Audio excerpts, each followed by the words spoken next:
अस्सलाम वालेकुम। एक नई यूज़फुल वीडियो के साथ मैं डॉक्टर अयूब हूँ और आप मेरा यूट्यूब चैनल देख रहे हैं आगे बढ़ो बेहतर जियो विद डॉक्टर अयूब।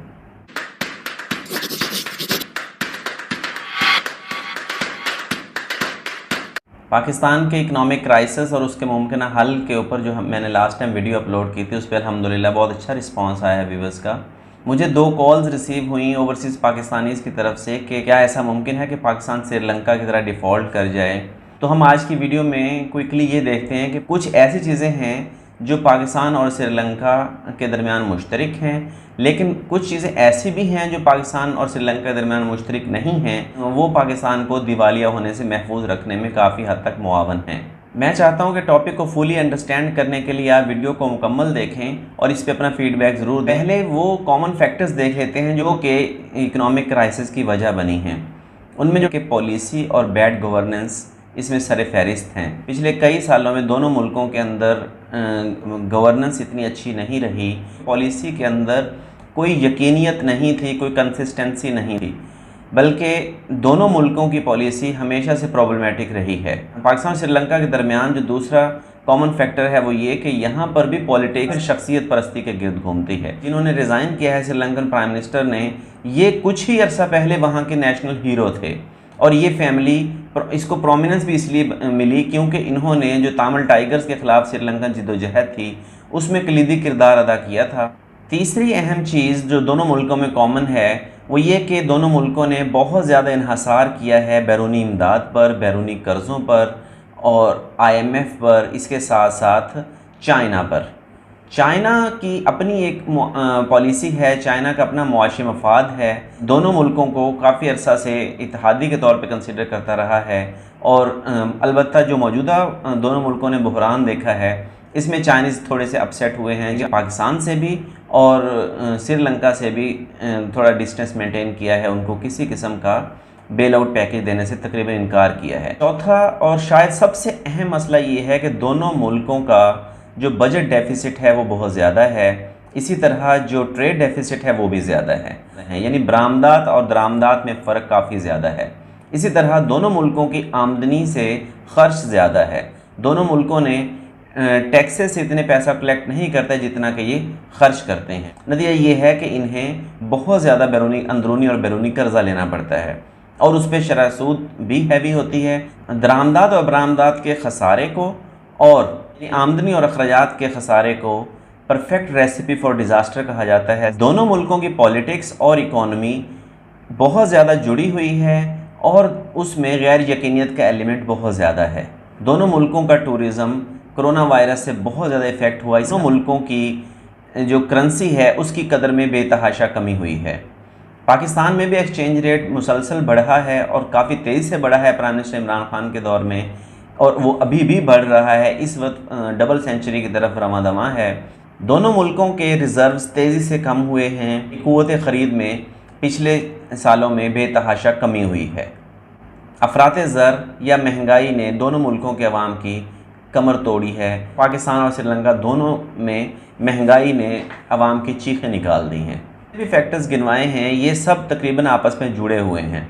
मिसाल के तौर पर महंगाई, रुपए की कदर में कमी, बैरूनी कर्ज़ा, अंदरूनी कर्ज़ा, इसके साथ साथ रिज़र्व्स में कमी, आमदनी और अखराजात में फ़र्क और इस तरह बरामदात और दरामदात यानी तिजारती खसारा में इजाफ़ा, ये ऐसे मामलात हैं जो सारे के सारे पाकिस्तान और श्रीलंका के दरमियान कॉमन हैं। दोनों मुल्कों की पहले से कमज़ोर मईशत की जड़ें तकरीबन हिला के रख दी हैं। श्रीलंका ने बाकायदा दिवालिया होने का ऐलान कर दिया है क्योंकि उन्होंने इसी साल कई अरब डॉलर पे करने थे तो वो पे नहीं कर सकते। उनका जो रिज़र्व्स हैं वो 2 बिलियन से यानी 2 अरब डॉलर से भी कम हैं।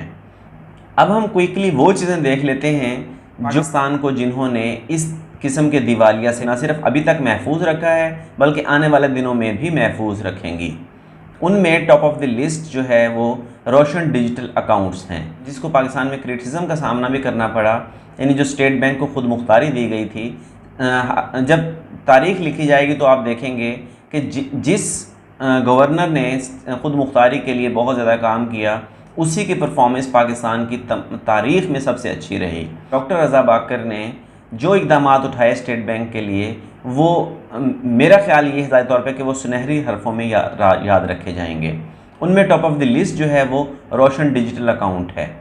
रोशन डिजिटल अकाउंट्स के थ्रू तमाम तर डिजिटल वे में ओवरसीज़ पाकिस्तानीज़ अकाउंट्स खुलवा सकते हैं, यानी उनको ब्रांच विज़िट करने की ज़रूरत नहीं है। इस वक्त आप स्क्रीन पे देख रहे हैं कि पाकिस्तान में कितने मिलियन अकाउंट्स खुले और उसमें आज तक 4.2 बिलियन डॉलर्स यानी 4.2 अरब डॉलर्स के बराबर इनफ्लो है। यानी जो रोशन डिजिटल अकाउंट्स के थ्रू ओवरसीज़ पाकिस्तानीज़ ने पाकिस्तान में खाते खुलवा के उसमें भिजवाए। रोशन डिजिटल अकाउंट्स के लिए जिस वक्त नया पाकिस्तान सर्टिफिकेट जारी किए गए थे तो उस वक्त इस पर बेतहाशा तनकीद की गई थी कि इसका जो शरह मुनाफा है वो बहुत ज़्यादा है।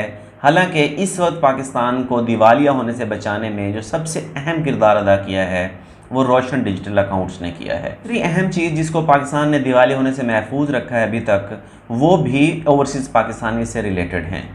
ओवरसीज़ पाकिस्तानीज़ ने रेमिटेंसेस की फॉर्म में फ़ंड्स की कमी नहीं होने दी। पाकिस्तान मुसलसल इसमें जो तरसीलात ज़र बैरून मुल्क से आती हैं उनमें पाकिस्तान में इजाफ़ा होता रहा है, जबकि श्रीलंका के केस में श्रीलंकन हुकूमत की बार बार अपील के बावजूद भी उनका जो ओवरसीज़ श्रीलंकन्स थे उन्होंने उतने उस तरह से पैसे नहीं भिजवाए अपने मुल्क में फ़ंड्स की फॉर्म में जो कि पाकिस्तानियों ने भिजवाए। ओवरसीज़ पाकिस्तानीज़ ने अभी तक नई गवर्नमेंट आने के बावजूद भी उसमें कमी नहीं हुई।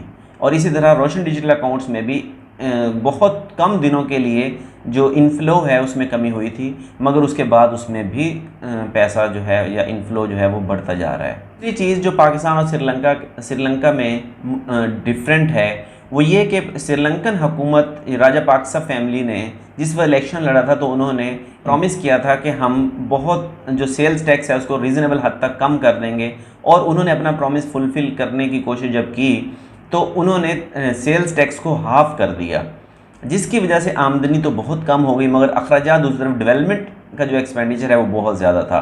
यानी उन्होंने इंफ्रास्ट्रक्चर, रोड्स, बिल्डिंग्स और मिलिट्री एक्सपेंडिचर करने की बहुत कोशिश की, जबकि दूसरी तरफ टैक्स में हैरानकुन हद तक कमी हो चुकी थी। यानी एक वादा पूरा करने के लिए आमदनी और अखराजात में बेतहाशा गैप बढ़ गया। पाकिस्तान में ऐसा नहीं हुआ। पाकिस्तान में टैक्स कट उस तरह से नहीं किया गया जिस तरह के श्रीलंका से किया। तीसरी जो मुख्तलिफ चीज़ है दोनों मुल्कों में वो एक्सपोर्ट्स हैं।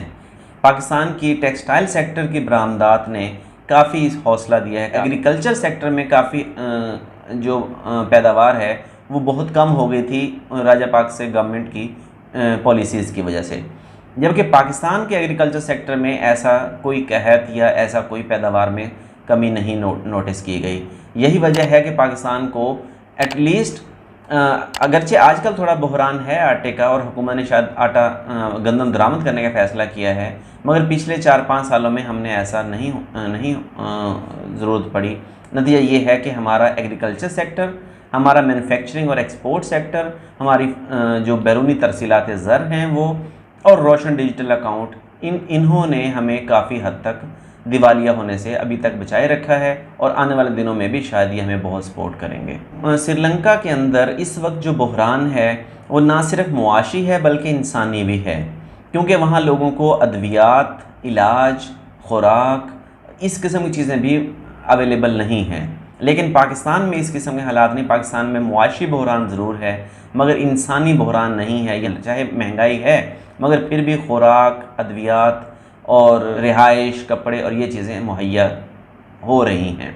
वीडियो को अगर मैं समराइज़ करूं तो हम कह सकते हैं कि पाकिस्तान और श्रीलंका के कुछ मुआशी मसाइल ऐसे हैं जो कि मुश्तरक हैं, लेकिन बहुत सारी चीज़ें ऐसी भी हैं जो कि मुख्तलिफ हैं। और इसलिए अगर इंडियन मीडिया या कोई क़ुव्वत ऐसा ज़ाहिर करने की कोशिश कर रही है कि पाकिस्तान भी दिवालिया होने वाला है या पाकिस्तान भी अगला श्रीलंका बनने वाला है, तो मेरे ख़्याल में इंशाअल्लाह ताला ऐसा नहीं होगा। करता हूँ कि आपको आज की वीडियो अच्छी लगी होगी। इस पर अपना फ़ीडबैक ज़रूर दें, और अगर आपने अभी तक मेरा चैनल सब्सक्राइब नहीं किया तो इसको सब्सक्राइब कर लें। शुक्रिया।